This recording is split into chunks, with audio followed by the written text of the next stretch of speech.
What's up, everybody? It's me, Ronald Young Jr. And before we get started today, I wanted to remind you that we're in the middle of our Patreon drive for Leaving the Theater. You may have heard me mention this before, but this podcast is entirely independent, which means we don't get a production budget from anywhere except my pockets. So if you enjoy the show and want it to continue consistently, please consider joining the Patreon.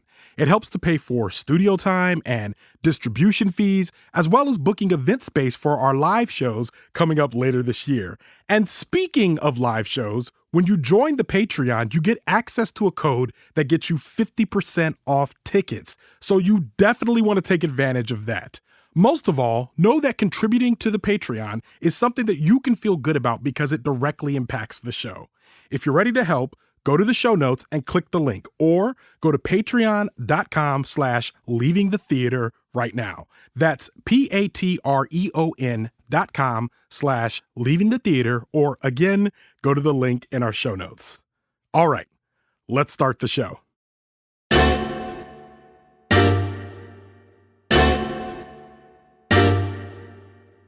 All my life I had to fight. And also, all my life, I've been interacting with that line.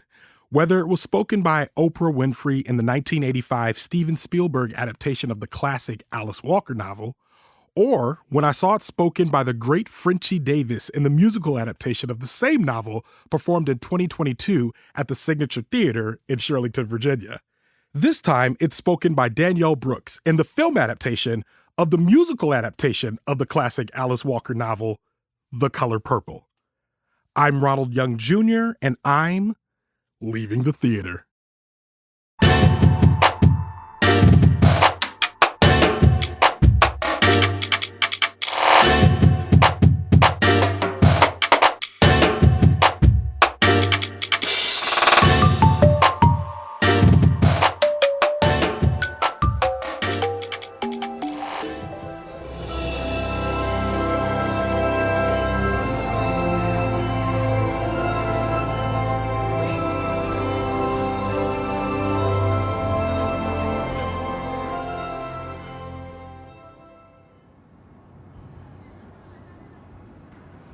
All right, this is Ronald, and I am leaving the theater after seeing The Color Purple.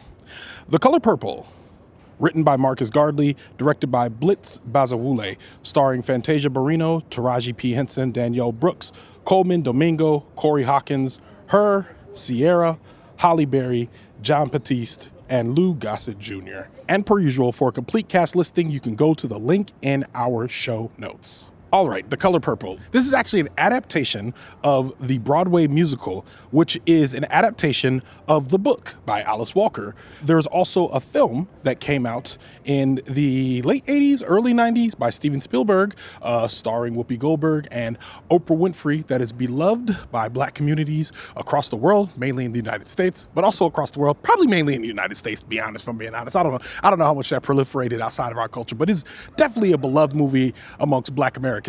That being said, this is for people that are walking into this just thinking that they just turned Color Purple into a musical. There was a few adaptations in front of you. I saw the musical for the first time last year, and I got really excited about the fact that they were making a movie out of this. And I was looking forward to this. They've dropped it at the end of the year. They're obviously looking for Oscar buzz, and I think this is going to definitely swing in that direction. For anyone that's watched the original Color Purple, much of the story has not changed. There's music and stuff that is added in, but the story is largely the same. You have Celie, who is the main character. It is kind of following her life and her relationship with her sister, Nettie. And it kind of follows the path that she takes from marrying an abusive husband and kind of the path it takes from then on, like with the people in her community. All of the usuals are there. If you've seen the original, Sophia's in this, Harpo's in this. The only difference is that they are singing. And a lot of cases, they're still saying the lines that we love that are from the film, from the original film. When I say original film, from the film adaptation of the book that came out in the late 80s or 90s, they're still doing those same things, except this time they're singing. I really like this movie. I felt a lot of feelings watching it. I don't think I enjoyed it as much as I enjoyed the musical, which I really loved. Like, if I had to rate the musical, I'd probably give it 5 out of 5 stars. This was not quite that. What I did enjoy about this was the performances from people who kind of lived up to the expectations. Now, there were a lot of, I think they call it stunt casting or star casting, whatever you want to call it, where you kind of put people in that are recognizable names that'll bring people out to the theater. And I think in some cases, I don't know how much of I enjoyed that. Specifically, I'm thinking of her as Squeak, it was funny because I was sitting with somebody at the movie who is actually standing close to me but doesn't want to be on tape. And I did not recognize her when I saw her until she turned to me and said, "That's her." And I was like, "Oh, okay, I guess that makes sense." Other than that, I don't know, except for marketing the movie, what she brought that was anything that was, I think, notable to the cast.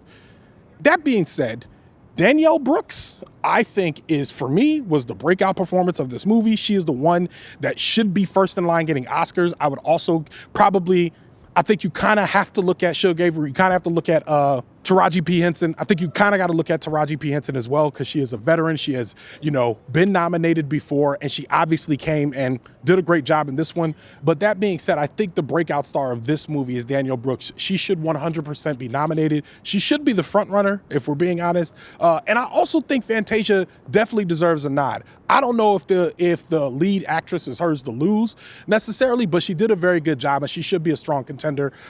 She should 100% be nominated. Like, in a year after years of us saying Oscars so white, like over and over again, I feel like this is a year where if people aren't nominated heavily because of this movie, we should burn Utica to the ground. Like, we should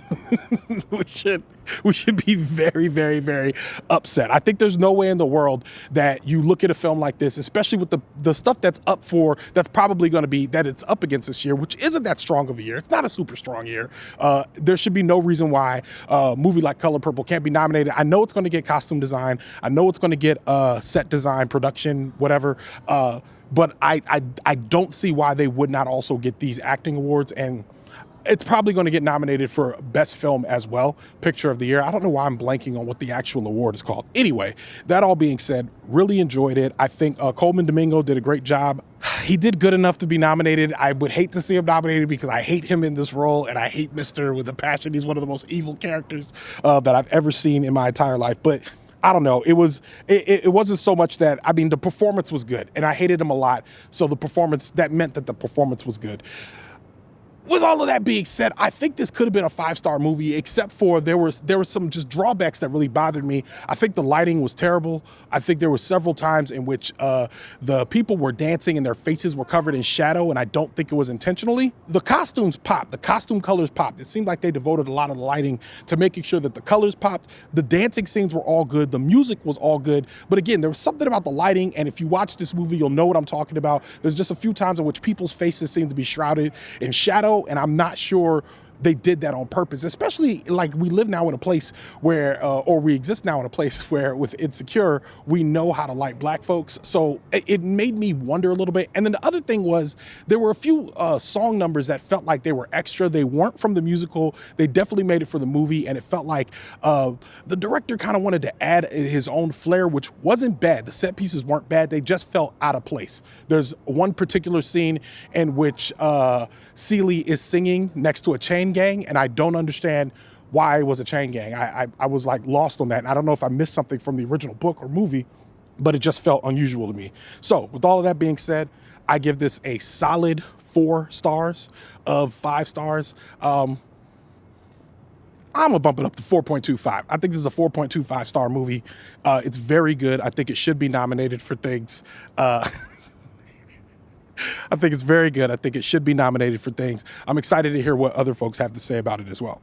And with all of that, Leaving the Theater is a production of Oh It's Big Ron Studios. Alexandra Ketch of Bias Studios mixes the show. Thank you, Alex. Show art from Heather Wilder. Theme music by the mysterious Breakmaster Cylinder. For more information about The Color Purple, check out our show notes. You can follow me on Twitter, Instagram, TikTok, or Threads at Oh It's Big Ron. That's at OHITSBIGRON. You can find out more about this show and other Oh It's Big Ron Studios shows by following us on Instagram at Oh It's Big Ron Studios and on Twitter at Oh It's Big Ron Stu. That's STEW. Leaving the Theater will be back soon.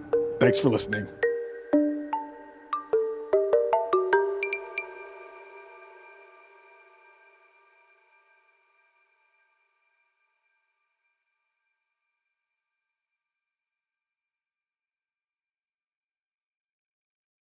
Yeah, you want to say something? You can come over. Yeah, all right. Yeah, yeah. Stay over there and be quiet. So we're friends. It's all good. I don't know what she brought.